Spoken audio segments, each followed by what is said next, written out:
O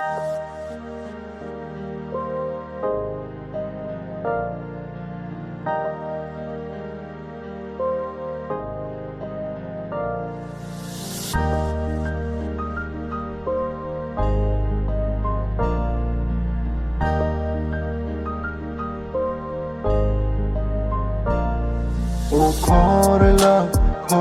na ai kanda na poi thoran sha khop sha khada ko songa hal do manna go yin da sena do ang ho dai ignore dom ho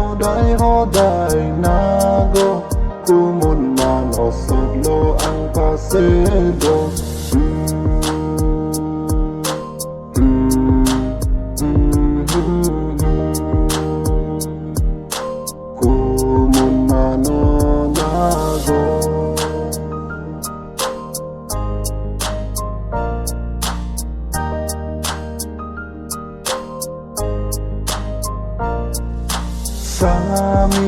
Sami nang Nedungan van thate nang Jarnam ne sondolan Nang julang ne sengalan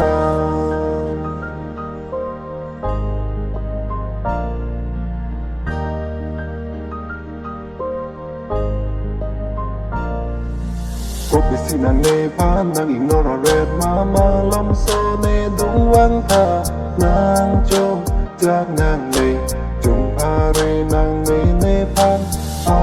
ฮอปากังฮอนโดเตกังฮอนนางเนพันนางเจต้องท่านางราณีกังสามาฟอนวางท่ากังฮอนนางวางท่าเตนางเนดุงอา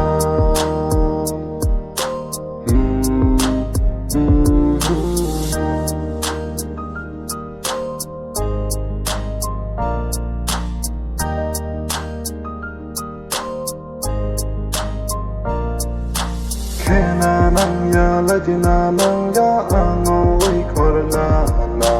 na go si de han chau ang na lo ai cha lai sha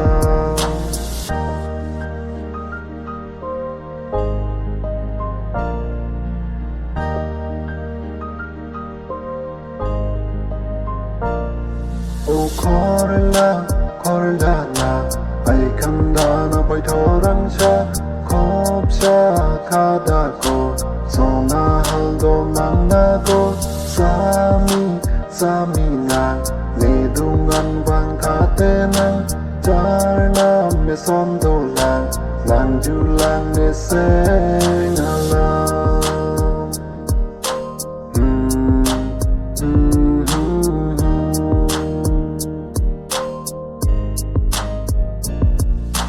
जब से मैंने देखा तुमको प्यार हो गया रे माया माया गर श्रुति मिलाएगा जो ईदा थी